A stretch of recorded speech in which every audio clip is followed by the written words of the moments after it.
सत्यनारायण भगवान की कथा। प्रथम अध्याय। महामुनि ऋषि व्यास जी ने कहा, बहुत समय पहले नैमिषारण्य तीर्थ में शौनकादिक 88,000 ऋषियों ने पुराण वेदता श्री सूत जी से पूछा, हे सूत जी, इस कलयुग में वेद विद्या रहित मानवों को ईश्वर भक्ति किस प्रकार मिलेगी तथा उनका उद्धार कैसे होगा। हे मुनिश्रेष्ठ, कोई ऐसा व्रत अथवा तप बताइए जिसके करने से थोड़े ही समय में पुण्य प्राप्त हो तथा मनोवांछित फल भी मिले। ऐसी कथा सुनने की हमारी बहुत इच्छा है। इस प्रश्न पर शास्त्रों के ज्ञाता श्री सूत जी ने कहा, हे वैष्णवों में पूज्य, आप सभी ने प्राणियों के हित एवं कल्याण की बात पूछी है। अब मैं उस श्रेष्ठ व्रत को आप लोगों से कहूंगा जिसे श्रेष्ठ मुनि नारद जी ने श्री लक्ष्मी नारायण भगवान से पूछा था, और श्री लक्ष्मी नारायण भगवान ने मुनिश्रेष्ठ नारद जी को बताया था। आप सभी श्रेष्ठगण यह कथा ध्यान से सुने। मुनिनाथ सुनो यह सत्य कथा। सब काल ही होए महासुखदायी, ताप हरे भव दूर करे, सब काज सरे सुख की अधिकाय, अति संकट में दुख दूर करे, सब ठौर कुठौर में होत सहाय, प्रभु नाम चरित गुणगान किए, बिन कैसे महाकली पाप नसाए। मुनिश्रेष्ठ नारद दूसरों के कल्याण हेतु सभी लोकों में घूमते हुए एक समय मृत्युलोक में आ पहुंचे।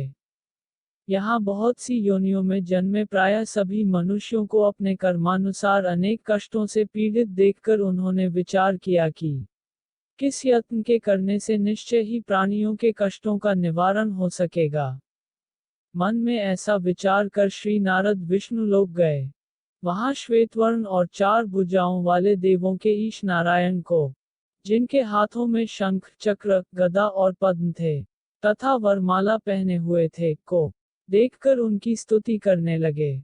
नारद जी ने कहा, हे भगवान, आप अत्यंत शक्तिवान हैं, मन तथा वाणी भी आपको नहीं पा सकती, आपका आदि मध्य अंत भी नहीं है, आप निर्गुण स्वरूप सृष्टि के कारण भक्तों के कष्टों को नष्ट करने वाले हो, आपको मेरा शत शत नमन है। नारद जी से इस प्रकार की प्रार्थना सुनकर विष्णु भगवान बोले, हे योगिराज, आपके मन में क्या है, आपका किस कार्य हेतु यहाँ आगमन हुआ है, निसंकोच कहें। तब मुनिश्रेष्ठ नारद मुनि ने कहा, मृत्युलोक में सब मनुष्य जो अनेक योनियों में पैदा हुए हैं, अपने अपने कर्मों द्वारा अनेक प्रकार के कष्टों के कारण दुखी हैं। हे स्वामी, यदि आप मुझ पर दया रखते हैं तो बताइए कि उन मनुष्यों के सब कष्ट थोड़े से ही प्रयत्न से किस प्रकार दूर हो सकते हैं। श्री विष्णु भगवान ने कहा, हे नारद, मनुष्यों की भलाई के लिए तुमने यह बहुत उत्तम प्रश्न किया है। जिस व्रत के करने से मनुष्य मोह से छूट जाता है, वह व्रत मैं तुमसे कहता हूँ, सुनो। अति पुण्य दान करने वाला, स्वर्ग तथा मृत्युलोक दोनों में दुर्लभ एक अति उत्तम व्रत है जो आज मैं तुमसे कहता हूँ। श्री सत्यनारायण भगवान का यह व्रत विधि विधान पूर्वक संपन्न करने पर मनुष्य इस धरती पर सभी प्रकार के सुख भोग कर मरणोपरांत मोक्ष को प्राप्त होता है। श्री विष्णु भगवान के ऐसे वचन सुनकर नारद मुनि बोले, हे भगवान, उस व्रत का विधान क्या है, फल क्या है, इससे पूर्व किसने यह व्रत किया है और किस दिन यह व्रत करना चाहिए, कृपया मुझे विस्तार से समझाएं। श्री विष्णु भगवान ने कहा, हे नारद, दुख शोक एवं सभी प्रकार की व्याधियों को दूर करने वाला यह व्रत सब स्थानों पर विजय दिलाने वाला है। श्रद्धा और भक्ति के साथ किसी भी दिन मनुष्य संध्या के समय श्री सत्यनारायण भगवान की ब्राह्मणों और बंधुओं के साथ पूजा करे। भक्तिभाव से नैवेद्य केले का फल, नैवेद्य घी, शहद, शक्कर अथवा गुड़, दूध और गेहूं का आटा लेवे। इन सभी को भक्तिभाव से भगवान श्री सत्यनारायण को अर्पण करे। बंधु बांधवों सहित ब्राह्मणों को भोजन कराए। इसके पश्चात ही स्वयं भोजन करे। रात्रि में श्री सत्यनारायण भगवान के गीत आदि का आयोजन कर श्री सत्यनारायण भगवान का स्मरण करते हुए समय व्यतीत करे। इस तरह जो मनुष्य व्रत करेंगे, उनकी मनोकामनाएं अवश्य ही पूर्ण होंगी। विशेष रूप से कलयुग में, मृत्युलोक में यही एक ऐसा उपाय है, जिससे अल्प समय और कम धन में महान पुण्य की प्राप्ति हो सकती है। इति श्री सत्यनारायण व्रत कथा प्रथम अध्याय संपूर्ण। द्वितीय अध्याय। महान संत सूत जी ने कहा है ऋषियों, जिन्होंने प्राचीन काल में इस व्रत को किया है, उनका इतिहास मैं आप सबसे कहता हूँ, ध्यान से सुने। अति सुंदर काशीपुर नगरी में एक अति निर्धन ब्राह्मण वास करता था। वह भूख और प्यास से बेचैन होकर हर समय दुखी रहता था। ब्राह्मणों से प्रेम करने वाले श्री विष्णु भगवान ने उसको दुखी देखकर एक दिन बूढ़े ब्राह्मण का वेश धारण कर निर्धन ब्राह्मण के पास जाकर बड़े आदर से पूछा, है ब्राह्मण, तुम हर समय ही दुखी होकर पृथ्वी पर क्यों घूमते हो? हे श्रेष्ठ ब्राह्मण, अपनी व्यथा मुझसे कहो, मैं सुनना चाहता हूँ। कष्टों से घिरे उस ब्राह्मण ने कहा, मैं निर्धन ब्राह्मण हूँ, भिक्षा के लिए पृथ्वी पर मारा मारा फिरता हूँ। हे भगवान, यदि आप इससे मुक्ति पाने का कोई उपाय जानते हो तो कृपा कर मुझे बताएं।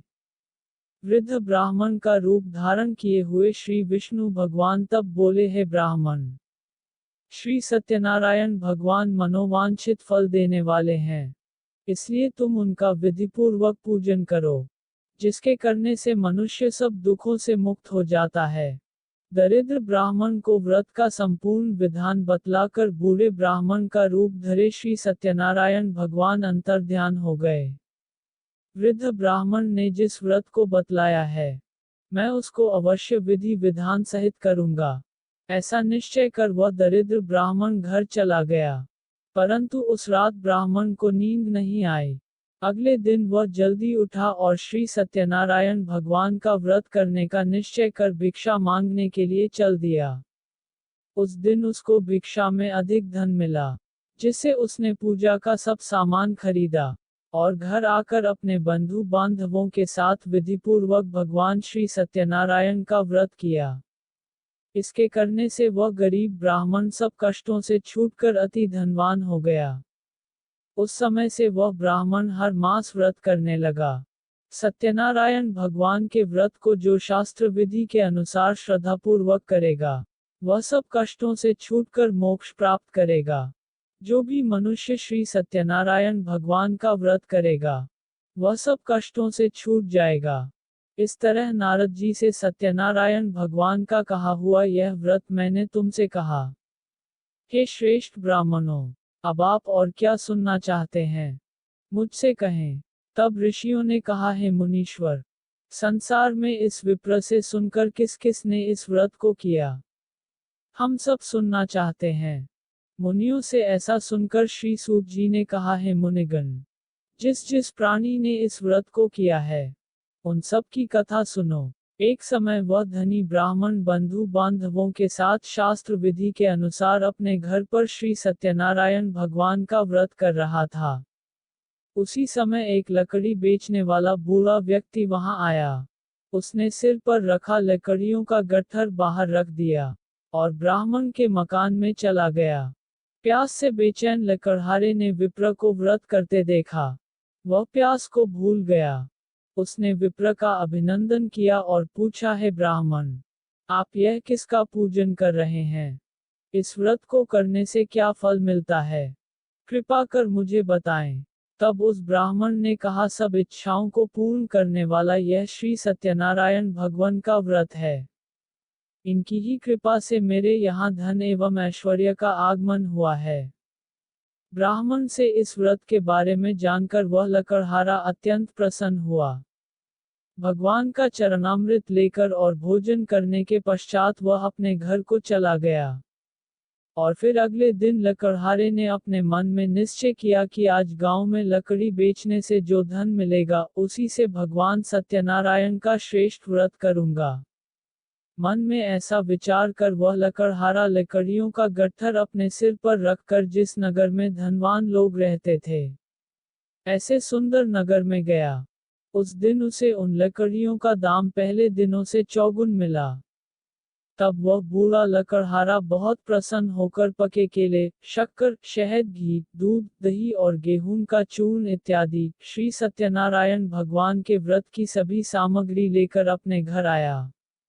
फिर उसने अपने बंधु बांधवों को बुलाकर विधि विधान के साथ भगवान का पूजन एवं व्रत किया। उस व्रत के प्रभाव से वह बूढ़ा लकड़हारा धन धान्य से युक्त हुआ और संसार के समस्त सुख भोग कर बैकुंठ को चला गया। इति श्री संपूर्ण द्वितीय अध्याय। तृतीय अध्याय। श्री सूत जी बोले, हे श्रेष्ठ मुनियों, अब मैं आगे की एक कथा कहता हूँ। प्राचीन काल में उल्कामुख नाम का एक महान ज्ञानी राजा था। वह जितेंद्रिय और सत्यवक्ता था। प्रतिदिन मंदिरों में जाता तथा गरीबों को धन देकर उनके दुख दूर करता था।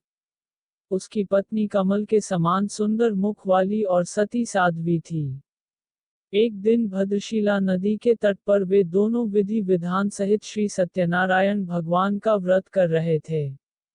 उस समय वहां साधु नामक एक वैश्य आया। उसके पास व्यापार के लिए बहुत सा धन था। वह वैश्य नाव को नदी किनारे पर ठहराकर राजा के पास आया। राजा को व्रत करते हुए देखकर उसने विनम्रता पूर्वक पूछा, हे राजन, यह आप क्या कर रहे हैं? मेरी सुनने की इच्छा है। कृपया आप यह मुझे भी समझाइए। महाराज उल्कामुख ने कहा, हे साधु वैश्य, मैं अपने बंधु बांधवों के साथ पुत्र की प्राप्ति के लिए श्री सत्यनारायण भगवान का व्रत व पूजन कर रहा हूँ। राजा के वचन सुनकर साधु नामक वैश्य ने आदर से कहा, हे राजन, मुझे भी इसका संपूर्ण विधि विधान बताएं। मैं भी आपके कहे अनुसार इस व्रत को करूंगा। मेरी भी कोई संतान नहीं है। मुझे विश्वास है, इस उत्तम व्रत को करने से अवश्य ही मुझे भी संतान होगी। राजा से व्रत के सब विधान सुन व्यापार से निवृत्त हो वह वैश्य सुखपूर्वक अपने घर आया। उसने अपनी पत्नी को संतान देने वाले उस व्रत के विषय में सुनाया और प्रण किया कि जब मेरे संतान होगी तब मैं इस व्रत को करूंगा। वैश्य ने यह वचन अपनी पत्नी लीलावती से भी कहे। एक दिन उसकी पत्नी लीलावती श्री सत्यनारायण भगवान की कृपा से गर्भवती हो गई। 10वें महीने में उसने एक अति सुंदर कन्या को जन्म दिया। दिनों दिन वह कन्या इस तरह बढ़ने लगी जैसे शुक्ल पक्ष का चंद्रमा बढ़ता है। कन्या का नाम उन्होंने कलावती रखा। तब लीलावती ने मीठे शब्दों में अपने पति को याद दिलाया कि आपने जो भगवान का व्रत करने का निश्चय किया था, अब आप उसे पूरा कीजिए। साधु वैश्य ने कहा, हे प्रिय, मैं कलावती के विवाह पर इस व्रत को करूंगा।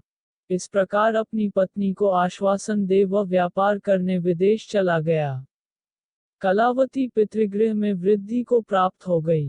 लौटने पर साधु ने जब नगर में सखियों के साथ अपनी वयस्क होती पुत्री को खेलते देखा तो उसे उसके विवाह की चिंता हुई। तब उसने एक दूत को बुलाकर कहा कि उसकी पुत्री के लिए कोई सुयोग्य वर देखकर लाए। दूत साधु नामक वैश्य की आज्ञा पाकर कंचन नगर पहुंचा और देखभाल कर वैश्य की कन्या के लिए एक सुयोग्य वणिक पुत्र ले आया। उस सुयोग्य लड़के के साथ साधु नामक वैश्य ने अपने बंधु बांधवों सहित प्रसन्नचित होकर अपनी पुत्री का विवाह कर दिया। दुर्भाग्य से वह विवाह के समय भी सत्यनारायण भगवान का व्रत करना भूल गया। इस पर श्री सत्यनारायण भगवान अत्यंत क्रोधित हो गए। उन्होंने वैश्य को श्राप दिया कि तुम्हें दारुण दुख प्राप्त होगा, और फिर अपने कार्य में कुशल वह वैश्य अपने दामाद सहित नावों का बेड़ा लेकर व्यापार करने के लिए सागर के समीप स्थित रत्नसारपुर नगर में गया। रत्नसारपुर पर चंद्रकेतु नामक राजा राज करता था। दोनों ससुर जमाई चंद्रकेतु राजा के उस नगर में व्यापार करने लगे। एक दिन भगवान सत्यनारायण की माया से प्रेरित एक चोर राजा चंद्रकेतु का धन चुराकर भाग रहा था। राजा के दूतों को अपने पीछे तेजी से आते देखकर चोर ने घबराकर राजा के धन को वैश्य की नाव में चुपचाप रख दिया, जहां वे ससुर जमाई ठहरे हुए थे, और भाग गया। जब दूतों ने उस वैश्य के पास राजा के धन को रखा देखा तो उन्होंने उन ससुर दामाद को ही चोर समझा। वे उन ससुर दामाद दोनों को बांध कर ले गए। और राजा के समीप जाकर बोले, आपका धन चुराने वाले ये दो चोर हम पकड़ कर लाए हैं, देखकर आज्ञा दें। तब राजा ने बिना उस वैश्य की बात सुने उन्हें कारागार में डालने की आज्ञा दे दी। इस प्रकार राजा की आज्ञा से उनको कारावास में डाल दिया गया तथा उनका सारा धन भी छीन लिया गया। सत्यनारायण भगवान के श्राप के कारण उस वैश्य की पत्नी लीलावती व पुत्री कलावती भी घर पर बहुत दुखी हुई। उनका सारा धन चोर चुरा कर ले गए। मानसिक व शारीरिक पीड़ा तथा भूख प्यास से अति दुखी हो भोजन की आस में कलावती एक ब्राह्मण के घर गई। उसने ब्राह्मण को श्री सत्यनारायण भगवान का व्रत विधिपूर्वक करते देखा। उसने कथा सुनी तथा श्रद्धापूर्वक प्रसाद ग्रहण कर रात को घर आई। माता ने कलावती से पूछा, हे पुत्री, तू अब तक कहाँ रही? मैं तेरे लिए बहुत चिंतित थी। माता के शब्द सुन कलावती बोली, है माता, मैंने एक ब्राह्मण के घर श्री सत्यनारायण भगवान का व्रत होते देखा है, और मेरी भी उस उत्तम व्रत को करने की इच्छा है। माता ने कन्या के वचन सुनकर सत्यनारायण भगवान के पूजन की तैयारी की। उसने बंधुओं सहित श्री सत्यनारायण भगवान का पूजन व व्रत किया और वर मांगा कि मेरे पति और दामाद शीघ्र ही घर लौट आएं। साथ ही विनती की कि हे प्रभु, अगर हमसे कोई भूल हुई हो तो हम सबका अपराध क्षमा करो। श्री सत्यनारायण भगवान इस व्रत से प्रसन्न हो गए। उन्होंने राजा चंद्रकेतु को स्वप्न में दर्शन देकर कहा, हे राजन, जिन दोनों वैश्यों को तुमने बंदी बना रखा है, वे निर्दोष हैं, उन्हें प्रातः ही छोड़ दो। उनका सब धन जो तुमने अधिग्रहित किया है, लौटा दो, अन्यथा मैं तुम्हारा राज्य, धन, पुत्र आदि सब नष्ट कर दूंगा। राजा से ऐसे वचन कहकर भगवान अंतर्ध्यान हो गए। और फिर प्रातः काल राजा चंद्रकेतु ने दरबार में सबको अपना स्वप्न सुनाया और सैनिकों को आज्ञा दी कि दोनों वैश्यों को कैद से मुक्त कर दरबार में ले आएं। दोनों ने आते ही राजा को प्रणाम किया। राजा ने कोमल वचनों में कहा, हे महानुभावों, तुम्हें अज्ञानतावश ऐसा कठिन दुख प्राप्त हुआ है। अब तुम्हें कोई भय नहीं है, तुम मुक्त हो। इसके बाद राजा ने उनको नए नए वस्त्राभूषण पहनवाए तथा उनका जितना धन लिया था उससे दुगना लौटाकर आदर से विदा किया। दोनों वैश्य अपने घर को चल दिए। इति श्री तृतीय अध्याय। चतुर्थ अध्याय। सूत जी ने आगे कहा, वैश्य ने यात्रा आरंभ की और अपने नगर को चला। उनके थोड़ी दूर आगे बढ़ने पर दंडी वेशधारी श्री सत्यनारायण भगवान ने उसकी परीक्षा लेने हेतु उससे पूछा, हे वैश्य, तेरी नाव में क्या है? अभिमानी वणिक हंसता हुआ बोला, हे दंडी, आप क्यों पूछते हैं?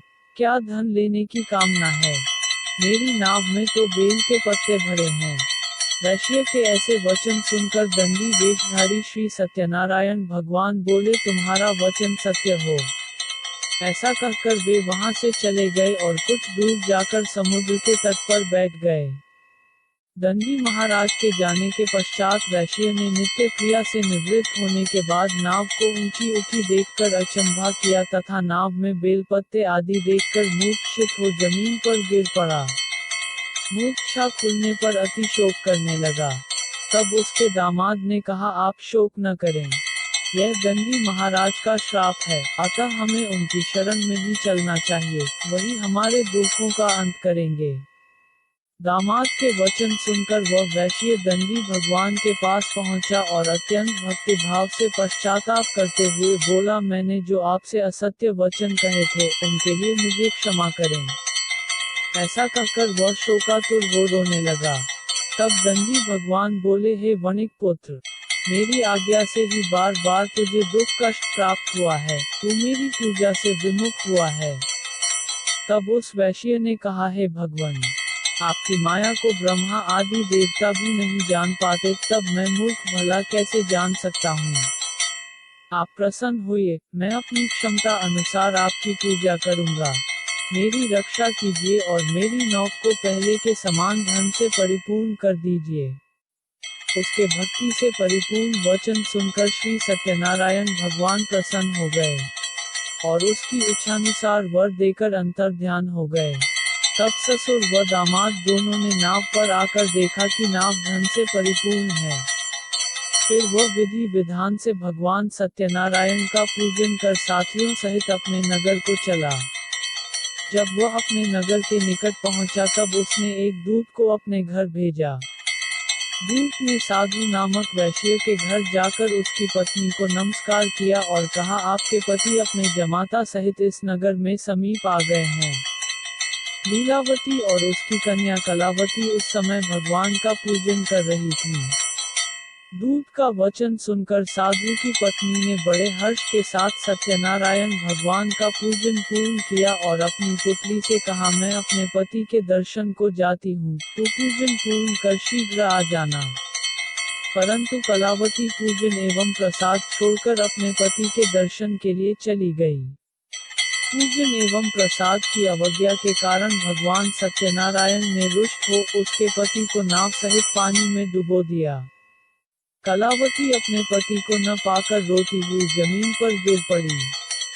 नौक को डूबा हुआ तथा कन्या को रोती हुई देख साधु नामक वैश्य द्रवित हो बोला, हे प्रभु, मुझसे या मेरे परिवार से अज्ञानतावश जो अपराध हुआ है उसे क्षमा करें।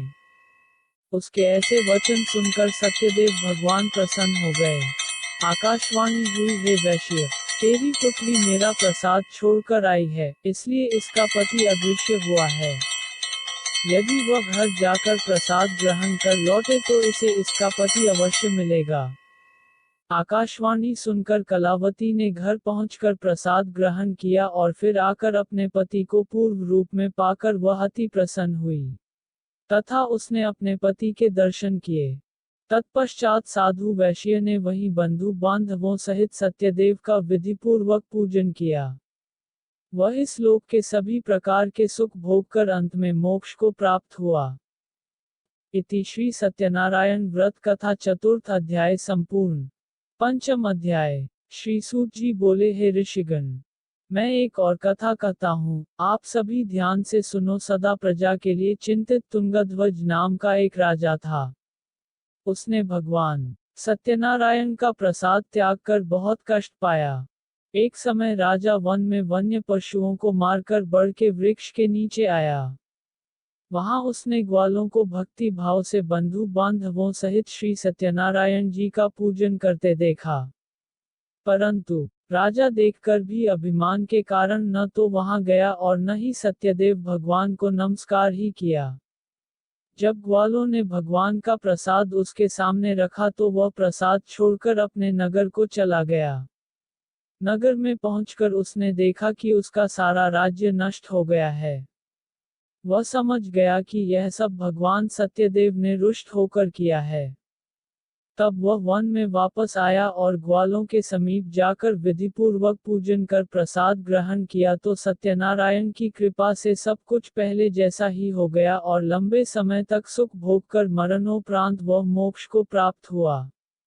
जो मनुष्य इस श्रेष्ठ दुर्लभ व्रत को करेगा, श्री सत्यनारायण भगवान की कृपा से उसे धन धान्य की कोई कमी नहीं होगी। निर्धन धनी और बंदी बंधनों से मुक्त होकर निर्भय हो जाता है। संतानहीन को संतान प्राप्त होती है तथा सब इच्छाएं पूर्ण कर अंत में वह वैकुंठ धाम को जाता है। अब उनके बारे में भी जानिए, जिन्होंने पहले इस व्रत को किया। अब उनके दूसरे जन्म की कथा भी सुनिए। शतानंद नामक वृद्ध ब्राह्मण ने सुदामा के रूप में जन्म लेकर श्री कृष्ण की भक्ति एवं सेवा कर वैकुंठ प्राप्त किया। उल्कामुख नामक महाराज राजा दशरथ बने और श्री रंगनाथ का पूजन कर मोक्ष को प्राप्त हुए। साधु नाम के वैश्य ने धर्मात्मा व सत्यप्रतिज्ञ राजा मोरध्वज बनकर अपने पुत्र को आरे से चीरकर वैकुंठ धाम प्राप्त किया। महाराज तुंगध्वज स्वयंभू मनु बने। उन्होंने बहुत से लोगों को भगवान की भक्ति में लीन कराकर वैकुंठ धाम प्राप्त किया। लकड़हारा अगले जन्म में गुह नामक निषाद राजा बना, जिसने राम के चरणों की सेवा कर अपने सभी जन्मों को संवार लिया। इति श्री सत्यनारायण व्रत कथा पंचम अध्याय संपूर्ण।